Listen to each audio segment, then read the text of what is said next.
소아시아 7교회 가운데 세 번째 교회는 버가모 교회입니다. 보시는 지도처럼 버가모라고 하는 지역은 이제 지난주에 우리가 함께 살펴보았던 서머나에서 북쪽으로 70마일 정도 위치해 있는 곳입니다. 해안으로부터는 한 10마일 정도 들어와 있기 때문에 항구 도시라고는 할 수 없고 내륙이라고 말할 수 있을 것 같아요. 전체 해발이 한 300m 정도 되는 조금은 높은 고지에 도시가 있었다라고 알려져 있습니다.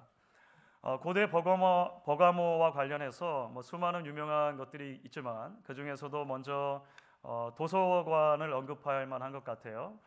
사실 고대 로마 제국 안에서 가장 유명한 도서관은 이집트 알렉산드리아에 있는 도서관이었습니다. 그런데 버가모에 있는 도서관도 그와 필적할 정도로 규모가 있었고, 무엇보다도 책 만드는 일을 얼마나 활발하게 해냈던지 오늘날 영어 단어 중에 그 양피지, 옛날에 이제 종이처럼 썼던 거죠. 그 양피지를 뜻하는 parchment라고 하는 단어가 있는데 이 버가모라고 하는 도시 이름에서 온 것입니다. 어원이 그렇게 되는 도시인 것이죠. 이제 오늘 말씀은 이런 도시에 세워진 교회를 향해서 주시는 예수님의 말씀이 됩니다. 오늘 말씀은 크게 두 부분으로 나눠집니다. 칭찬의 말씀이 있고 그리고 꾸중의 말씀이 있는 것을 보게 되죠. 무엇보다 먼저 이제 버가모 교회를 향해 주셨던 주님의 칭찬을 살펴보면 좋을 것 같습니다. 13절 말씀에 그 칭찬이 집약이 되어져 있는데요. 여러분 같이 한번 여러분들 읽어주시면 좋을 것 같습니다. 같이 읽겠습니다. 내가 어디에 사는지를 내가 아노니 거기는 사탄의 권좌가 있는 데라. 내가 내 이름을 굳게 잡아서 내 충성된 증인 안디바가 너희 가운데 곧 사탄이 사는 곳에서 죽임을 당할 때에도 나를 믿는 믿음을 저버리지 아니하였도다. 버가모라고 하는 도시를 설명하는 주님의 말씀 가운데 무엇보다 우리의 주목을 끄는 표현이 있죠.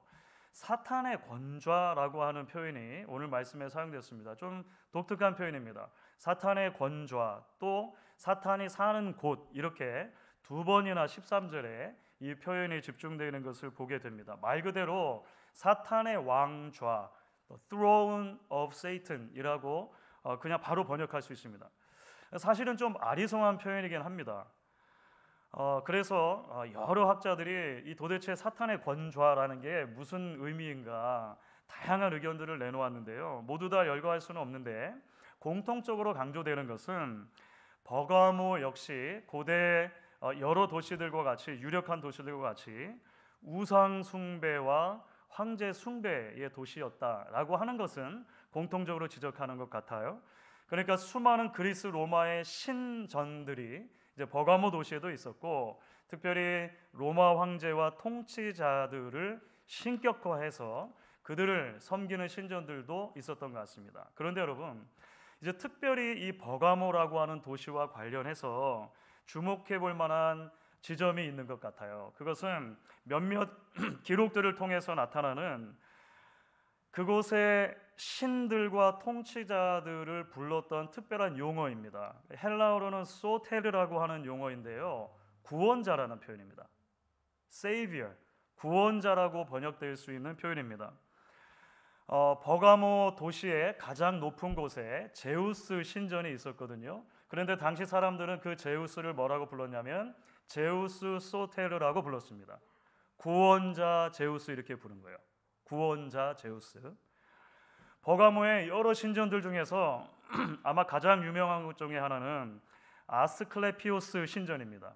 좀 말이 어렵죠. 잊어버리셔도 됩니다. 저도 외우는데 오래 걸렸는데요. 아스클레피오스 신은 치유의 신입니다. 의료의 신인 거예요. 병을 낫게 해주는 신입니다. 그래서 아스클레피오스 신전이 곧 고대 사회에서는 병원의 역할도 감당했습니다. 로마 제국 전체에서 가장 유명한 병원 중에 하나가 이 아스클레피오스 신전 슬래시 병원이죠. 그리고 로마 제국에서 가장 유명했던 그 의사 중에 한 명이 그곳에 있었던 것으로 알려져 있습니다. 그런데 당시 사람들이 이 아스클레피오스 신을 뭐라고 보통 불렀을까요? 아스클레피오스 소테르라고 불렀습니다. 구원자 아스클레피오스라고 불렀다라고 하는 거예요. 그런 기록들이 남아 있습니다. 뿐만 아닙니다. 이 버가모 지역을 다스렸던 많은 통치자들, 그러니까 인간 통치자들입니다. 자신들 이름 뒤에 소테르, 구원자라고 하는 이름을 붙여 부르기를 주저하지 않았습니다. 적어도 기록에 보면 기원전 3세기부터 여러 통치자들이 아툴루스, 유메네스, 미트리다테스 이런 여러 통치자들이 있는데 자신들 이름 뒤에다가 소테르를 버젓이 붙이는 거예요. 구원자 누구누구 이렇게 붙이죠. 인간 통치자들 경우에는 한 단어를 더 붙이기도 하는데 그 단어가 신이라는 단어입니다. 테오스, 신. 그래서 유메네스 같은 경우에는 기록에 그렇게 남아 있어요. 신이자 구원자인 유메네스, 유메네스 God and Savior, 이렇게 표현이 되는 거예요. 자, 여러분, 이렇게 버가모에 있었던 상황을 염두에 두고 버가모 교회를 향한 주님의 칭찬을 읽어봅니다. 그러면 그 의미가 조금은 다르게 우리에게 다가오는 것을 보게 돼요. 여러분, 버가모 교회를 향해서 주셨던 주님의 칭찬의 핵심이 무엇입니까? 이런 사탄의 권저가 있는 도시인데, 이런 모든 것들을 다 사탄의 권자라고 말할 수 있을 텐데, 이런 사탄의 보저가 있는 도시에 살면서도 내 이름을 굳게 지켰다. 이것이 칭찬입니다. 내 이름을 굳게 지켰다. 나를 믿는 믿음을 저버리지 않았다라고 하는 것이 주님의 칭찬이죠. 여러분, 결국 무슨 말입니까? 수많은 신들을 구원자 소테르라고 부르는 도시에 살면서도 버가모 성도들은 오직 예수의 이름만이 참 구원자의 이름으로 믿었다는 것입니다. 붙들었다는 것입니다. 수많은 통치자들이, 인간 통치자들이 구원자고 하나님이다, 내가 그런 존재다라고 말하는 도시 속에서 오직 예수님만이 우리의 참 하나님이고 참 구원자이십니다 라고 하는 신앙 고백을 꺾지 않는 교회가 버가모 교회였다는 것입니다. 우리가 잘 아는 것처럼 지난 화요일 미국 대통령 선거가 있었습니다. 국민들마다 지지하고 표를 던진 후보가 있었을 것이고, 그래서 투표 결과에 따라서 희비가 갈리기도 했을 것입니다. 이왕 결과가 나왔습니다. 그렇죠? 이왕 결과가 나왔으니 선출된 대통령과 꾸려질 내각을 비롯해서 정부가 옳고 정직하고 더 많은 이들을 유익하게 하는 정치를 펼쳐가기를 소망하고 기도합니다. 크리스찬으로서 우리가 기도해야 할 것이라고 그렇게 저는 믿습니다. 그런데 여러분, 그리스도인들로서 어느 시대에나 언제나 우리가 기억하고 붙들어야 할 것이 있습니다. 세상의 정치인 그 누구도 인류의 모든 문제, 한 국가의 문제를 해결할 수 있는 구원자가 아니라는 것입니다. 여러분들도 보셨는지 모르겠습니다만 저는 대선을 앞두고 진행된 두 후보의 유세를 좀 주의 깊게 살펴봤습니다. 굉장히 재밌었어요. 물론 중요한 정책의 차이도 있고 그 이전에 나라 운영의 기본 원리의 차이도 있을 것이고 인격과 언어의 그 품격 차이도 있을 것이지만 기본적으로 후보들이 주장하는 데는 공통점이 있는 것을 발견하게 돼요. 여러분 혹시 그런 거 보셨습니까? 나야말로 미국이라는 국가를 다시 구원할 구원자라는 것입니다. 그게 경제 문제이든 사회 문제이든 국방 문제이든 국경 문제이든 인종 문제이든 남녀 문제이든 내가 해결책입니다. 나를 뽑아주세요, 이렇게 말한 거예요. 그러니까 직접적이건 간접적이건 간에 트럼프 소테르, 해리스 소테르 구원자라고 사실 정치인들은 그렇게 주장할 수밖에 없죠. 하지만 여러분, 그리스도인들은 언제나 어느 시대나 기억하고 붙들어야 하는 것입니다. 세상의 정치가 필요하고 될 수 있다면 옳고 정의로운 방향으로 그 정치가 펼쳐질 수 있도록 최대한의 노력을 기울이는 것이 맞지만 동시에 그 자체를 구원자의 자리에 올려놓지 않도록 주의하고 깨어 있어야 한다는 것입니다. 왜냐하면 참 구원자는 오직 예수 그리스도이시기 때문에 그렇습니다. 여러분, 비단 정치인들뿐이겠습니까? 사실 2000년 전 버가모처럼 오늘날에도 우리의 구원자임을 자처하는 수많은 우상과 시스템들이 존재합니다. 하나님이자 구원자인 돈, 그렇죠? money, God and Savior. 하나님이자 구원자인 의료 시스템, 하나님이자 구원자인 인맥, 어떻습니까? 그 외에도 제가 여러 차례 소개해드렸던 것처럼 팀 켈러 목사님이 내가 만든 신이라고 하는 책에서 말씀하신 것처럼 때로는 우리 평생의 소원이 우상이 되기도 합니다. 이루고 싶은 꿈, 얻고 싶은 물건, 지키고 싶은 명예와 같은 것들이 때로 우상이 되기도 해요. 나아가서 사랑이나 성취나 권력, 때로는 종교마저도 그 자체로 우상이 될 때도 있는 것을 보게 됩니다. 여러분, 그것만 놓고 보면 나쁘지 않고 오히려 좋은 것들일 수가 있어요. 하지만 좋은 것, 여러 번 말씀드린 것처럼 good thing, 좋은 것을 궁극적인 것, ultimate thing으로 바꿀 때 그것은 곧 우리 삶의 곳곳을 비정상적으로 지배하는 우상들이 되는 것입니다. 결국 바로 그것이 오늘날 사탄의 권자인 것이죠.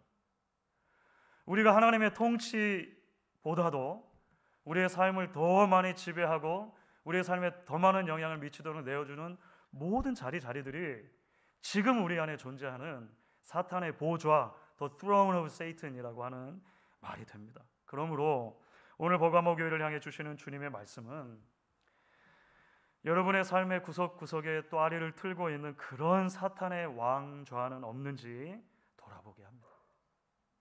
나아가서 오직 예수님만이 우리의 구원자이시고 하나님이시라고 고백하는 자리로 초대합니다.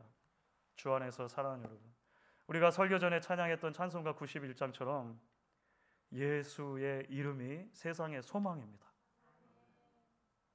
우리가 그냥 부르는 찬양 아니잖아요. 그 예수를 만나고 그 예수께 붙들리고 그 예수의 이름을 붙들고 살아가는 성도가 이 시대의 대안입니다. 세상 나라를 넘어서 하나님 나라의 가치를 가슴에 품고 이 세속 도시에 철저하게 발딛고 살면서도 주를 향한 믿음을 저버리지 않는 교회가 이 시대의 희망입니다. 그렇게 믿고 고백하는 저와 여러분, 우리 목양교회가 될 수 있기를 주의 이름으로 축복합니다. 여러분, 이제 오늘 버가모 교회를 향해 주신 말씀, 거기서 멈추지 않는 것 같아요. 칭찬의 말씀에서 멈추면 늘 좋겠는데 사실 후반부가 남아 있습니다. 버가모 교회를 향해 주시는 책망과 꾸중의 말씀이 있어요. 14절과 15절에 그것이 기록되어 있습니다. 여러분 같이 한번 14절 15절도 읽어주시면 좋겠습니다. 그러나 내게 두어 가지 책망할 것이 있나니 거기 내게 발람의 교훈을 지키는 자들이 있도다. 발람이 발락을 가르쳐 이스라엘 자손 앞에 걸림돌을 놓아 우상의 제물을 먹게 하였고 또 행음하게 하였느니라. 이와 같이 내게도 니골라 당의 교훈을 지키는 자들이 있도다. 버가모 교회가 예수님께 호된 질책을 받은 이유가 무엇일까요? 사실 발람, 발락, 니골라 같이 비교적 생소한 이름들이 좀 등장하기 때문에 도대체 주님이 뭘 꾸짖으시는 건가 얼른 캐치하기가 어렵긴 합니다만 한마디로 요약하면 이렇게 요약할 수 있을 것 같습니다. 신앙의 순결을 버린 것입니다. 그러니까 신앙의 순수함을 타협했다라고 하는 면에서 버가모 교회가 들은 꾸중을 요약을 할 수는 있을 것 같아요. 일단은 좀 아이러니한 대목이죠. 그러니까 버가모 교회는 말씀드렸던 것처럼 사탄의 권좌, 사탄의 보좌가 있는 바로 그 도시 한복판에 살면서도 주의 이름을 굳게 붙드는 교회였다라고 칭찬을 받았어요. 예수를 믿는 믿음을 저버리지 않았다는 것입니다. 13절에 제가 설명을 다 하진 않았습니다만 사실은 안디바라고 하는 성도가 있었는데 그 안디바라고 하는 성도가 예수를 믿는 믿음 때문에 공개 처형의 방식으로 순교를 당한 것 같아요. 그러니까 성도 중에 한 명이 순교를 당하는 그런 비극적인 상황 속에서도 심지어 교회가 흔들리지 않았다는 것입니다. 믿음을 굳게 붙들었다는 것입니다. 적어도 겉으로는 말이죠. 안타깝게도 그 내부를 들여다보니 문제가 있더라라고 하는 것이고 주님은 그것을 지적하시는 것입니다. 순수한 신앙을 타협하고 조금씩 성도의 거룩한 삶을 갉아먹는 거짓 가르침에 동조하는 사람들이 생겨난 것이죠. 이런 사람들을 한꺼번에 다 오늘 말씀을 보면 니골라당이라고 부른 것입니다. 니골라당. 나중에도 또 한 번 등장하기도 하는데요. 사실 니골라당의 정체가 정확하게 무엇인지는 정확하지 않습니다. 사람들마다 여기도 의견이 분분해요. 그러니까 짐작할 수 있는 것, 그러니까 미루어 짐작할 수 있는 것은 니골라당이라고 부르니까 그 니골라라고 하는 사람에게서 시작됐거니 이렇게는 생각할 수 있겠죠. 어쨌든 초대 교회의 이단적인 가르침 중에 하나였던 것 같습니다. 흥미로운 것은 오늘 말씀이 주님께서 서머나교회에 말씀을 주시면서 이 니골라당의 가르침을 구약의 발람이라고 하는 사람과 비교하고 있다는 거예요. 구약의 발람은 민수기에 나오는 선지자예요. 그런데 이스라엘의 선지자는 아니고 메소포타미아라고 하는 이방 나라의 선지자입니다. 그러니까 발락이라고 하는 모압의 왕이 있었는데 이스라엘 백성들을 저주하라고 밖에서 이제 사주해서 돈을 주고 사온 어쨌든 이방의 선지자 또는 무당이라고 생각하시면 됩니다. 조금 이야기가 복잡해지긴 하는데 중요한 것은 성경 기록과 유대인의 전승을 다 종합해 놓고 보면 이 발람이라고 하는 사람의 문제가 무엇인가? 이스라엘 백성들이 광야 생활을 할 때 이스라엘 백성들로 하여금 하나님을 섬기는 데서 떠나서 우상 숭배하고 행음하게 했다는 것입니다. 그러니까 우상 숭배의 결과로 행음하게 한 것이에요. 오늘 말씀 핵심은 뭐냐면 니골라당의 가르침도 이와 같았다는 데 핵심이 있는 것입니다. 그러니까 초대교회에 들어왔던 니골라당이 버가모 교인들로 하여금 무엇을 하게 했는가? 우상 숭배하고 특별히 우상의 제물을 먹게 하고 행음하게 했다. 오늘 말씀은 그렇게 정리가 되는 거예요. 우상의 제물을 먹게 하고 행음하게 했다. 그럼 또 이건 무슨 말인가? 여기 궁금해지잖아요. 우상의 제물을 먹게 하고 행음하게 했다는 게 무슨 말일까요? 여기도 몇 가지 가능성이 있는데 전후 문맥 그리고 성경 전체의 맥락을 통해 볼 때 저는 이렇게 설명하는 것이 가장 합리적이라고 봅니다. 그리스 로마 종교에서 신도들을 하나로 묶어주는 것 가운데 신에게 제사를 드리고 나서 그 제사로 사용됐던 짐승의 고기를 함께 나눠 먹는 행위가 있었습니다. 아주 중요한 종교적인 행위입니다. 특별히 당시에 보면 상인 조합이 발달돼 있었습니다. 상인 조합은 뭐냐면 특정 직업에 종사하는 사람들을 이렇게 한데 묶는 그런 길드가 됩니다. 우리 필라델피아에도 세탁인 협회 있잖아요. 청과인 협회 이런 그 일종의 이제 그 조합 필라델피아의 우리 협회들은 뭐 조합 정도는 아닌 것 같긴 해요. 그렇죠. 조금 더 루스하긴 합니다만 당시에도 그런 여러 가지 직업들과 관련해서 이제 길드가 있었다라고 하는 것이죠. 세상에서 직업을 가지고 살아야 되는 그리스도인들도 이런 조합의 일원이 될 수밖에 없었습니다. 너무 자연스러운 거예요. 너무 자연스러운 것이죠. 그런데 그 각 조합마다 조합에서 섬기는 신들이 있었습니다. 그러니까 그 사업을 특별히 보호해주고 번영하도록 지켜주는 그 신들을 각각 가지고 있었던 거예요. 그래서 각 조합마다 정기적으로 신에게 제사를 드리는 것입니다. 제사를 드리고 나면 이제 그 짐승을 어떻게 하죠? 조합원들이 같이 나눠 먹는 거예요. 이것은 공적인 행위입니다. 그리고 종교 행위의 일부로서 그렇게 함께 음식을 나눠 먹은 뒤에는 반드시 신전으로 가 종교적인 음행을 하게 되어 있었습니다. 그것은 고대 종교의 관습 가운데 하나가 되어 신전들마다 종교적인 창기들이 있었습니다. 그래서 음식을 먹고 행음하는 것은 자연스러운 종교의 행위의 연장선상에 있다라고 하는 것이죠. 자, 그러니까 지금 이 버가모 교회와 관련돼서 언급되어지는 상황은 우상에게 제사를 드리고 나서 그 이제 고기가 남았을 때 시장에 내다 놓는 관습들. 그래서 그냥 시장에 가서 보니까 모든 고기가 다 우상에게 드려진 거예요. 그래서 그 고기를 그냥 어쩔 수 없이 사다가 집에서 먹는 상황하고는 다른 상황입니다. 이건 좀 다르다라고 여러분 이해를 하셔야 됩니다. 그런 경우라면 바울이 말한 것처럼 양심에 따라서 먹을 수도 있고 먹지 않아도 되는 거예요. 신앙의 견지에서 보면 우상 자체가 아무것도 아니잖아요. 아니 시장에 나와 있는 모든 고기가 우상에게 드려졌는데 그럼 평생 고기를 먹지 말아야 되잖아요. 오늘 저번에 빌레몬서를 살펴보면서는 바울 같은 경우에는 연약한 지체들이 있다면 나는 평생 고기 안 먹겠다. 그때도 제가 말씀드렸죠. 물론 혼자 먹을 수도 있겠죠. 그게 중요한 게 아니라는 거예요. 그게 중요한 게. 예. 이 버가모 교회와 관련된 상황은 조금 상황이 다르다고 하는 것이죠. 이것은 공적인 이교 제사와 관계가 되는 거예요.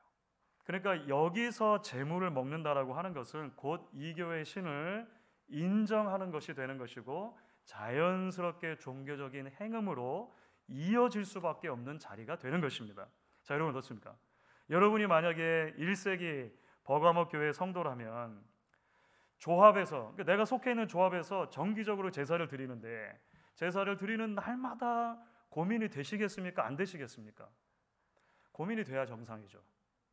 이거는 어쩔 수 없이 고민이 되는 상황인 거예요. 고기를 먹고 음행을 하는 것은 하나님의 말씀에 위배가 되는 것이에요. 그런데 만약에 나만 그렇게 하지 않는다면 이 조합에서 나를 보호할 수가 없는 거예요. 이 땅에서 경제 활동을 하며 살아가는 것이 대단히 힘든 상황이 되어지는 것입니다. 이때 니골라 당이 들어오는 거예요. 이때 니골라 당이 들어와서 가르친 그 교리의 핵심이 무엇입니까? 여러분, 고민할 필요가 없습니다. 무엇하러 둘 중에 하나를 선택해야만 한다라고 말합니까? 둘 다 하면 되지. 이렇게 말했다는 거예요. 하나님을 섬기면서 우상에게 드린 고기도 먹을 수 있고 행음도 할 수 있다라고 가르쳤던 것입니다. 그게 문제될 게 없다. 그러니까 제사 때마다 고민에 빠져서 갈팡질팡하던 몇몇 버가모 성도들에게 이 니골라당의 가르침은 어나더 레벨의 복음인 거예요. 그렇죠? 예수도 믿고 싶지만 그 믿음 때문에 사회적으로 소외되거나 불이익당하는 것이 너무나도 불편했던 게 원치 않았던 이들의 마음이 끌리게 되는 거예요. 사랑하는 여러분, 그러니까 결국 니골라당의 가르침의 핵심은 무엇입니까? 겉으로 드러나는 섬김과 신앙생활의 이 행위 이면에, 그러니까 마음속 깊은 곳에 있는 욕망하고 관계가 된 거예요. 욕망. 이것을 하고 있지만 이것도 하고 싶은 욕망. 얼마 전 한국의 한 지인이 보내준 사진입니다. 여러분 사진이 다 잘 보이실지 모르겠는데요. 여러분 한국이 곧 수능철인 거 아시죠? 한국이 곧 수능철인데 우연히 그 제 지인 목사님이 어느 건물에 갔다가 벽에 붙어있는 광고 전단을 봤다는 거예요. 여러분 이 내용이 참 신선하기 그지없습니다. 자신을 해외 선교사 파송하는 000 목사 이렇게 소개하면서 적어놓았는데 여러분 그렇게 돼 있죠. 솔로몬의 지혜 받아 수능 만점 받는 천재 만드는 성령의 은사 사역. 은사 사역 10분 만에 솔로몬의 지혜에 임하여 천재 됩니다. 솔로몬의 지혜가 임하면 영어책이 열어지고 수학 포기자 학생에게 지혜가 임하면 복잡한 수학 문제가 술술 풀어집니다.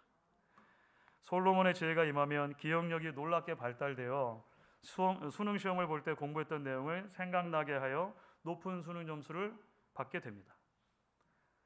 가정에 방문하여 엄마 친구 7명 이상이 보는 데서 천재 만듭니다. 놀랍지 않습니다. 천재가 되기 전 미리 헌금을 받지 않습니다. 학생은 종이로 된 교과서 문제집 오답 노트 단원장을 가져와서 천재된 걸 확인합니다. 제가 왜 이걸 다 읽냐면요, 버릴 게 없는 문장들입니다. 버릴 게 하나도 없어요. 어쩌면 이렇게 하나같이 다 주옥 같은지 모르겠습니다. 마지막에도 있어요. 마지막에도 헌금은 인도 선교와 성전 건축을 위해 사용합니다. 이렇게 되어 있더라고요. 여러분 이 광고를 보시면서 어떤 생각이 드십니까? 실제로 한국이 지금 붙어 있는 거예요. 지금 붙어 있는 광고입니다. 한편으로 헛웃음이 나오기도 하고 또 한편으로 씁쓸하기도 하지 않습니까? 기독교 신앙이 욕망으로 인해서 무속과 구분되지 않는 괴물이 됐어요. 제가 우리 친구 목사님들에게 이 사진을 보내주면서 야, 이 솔로몬은 의문의 일패다. 심지어 성령님도 의문의 일패잖아요. 솔로몬에게 괜히 미안해지고 성령님께도 죄송해지는 그런 일인 것 같아요. 그런데 여러분 아십니까? 사실 우리는 동시에 인정하지 않을 수 없는 것 같아요. 너무나 많은 경우에 우리의 신앙 역시도 이런 종류의 유혹 앞에 늘 놓여 있다는 것입니다. 교회 다니는 것은 좋다. 그러나 너무 빠지지는 말아야 할 것 아니냐. 예배 드리는 것은 좋다. 하지만 때로는 세상과 적당히 타협도 할 줄 알아야 살아갈 것 아니냐. 교회에서 여러 일 봉사하는 것 좋다. 하지만 사업할 때는 좀 거짓말도 하고 꼼수도 부려야 이 세상을 살아갈 수 있는 것이 아니냐. 교회는 교회고 비즈니스는 비즈니스라고 생각해야만 이 험한 세상에서 손해보지 않고 그래도 밥 먹고 살 수 있지 않겠느냐 라는 유혹들 말이죠. 여러분 지금까지 살면서 신앙생활하며 한 번도 그런 유혹을 받아보지 않은 분들 계십니까? 이런 고민 안 해본 분들 계십니까? 주 안에 사랑하는 여러분, 그래서 우리는 오늘 말씀 가운데 기억해야 하는 것입니다. 주님께서 계속해서 교회를 향해서 칭찬하시며 동시에 꾸중하시고 그들이 끝까지 신앙을 붙들 때 어떠한 상급을 주실 것인가를 이야기하시는 이유는 주님께서 저와 여러분을 그처럼 적당히 사랑하지 않으셨기 때문에 가능한 것입니다. 우리를 향한 하나님의 사랑은 여러분 배타적인 사랑이에요. 배타적인 사랑.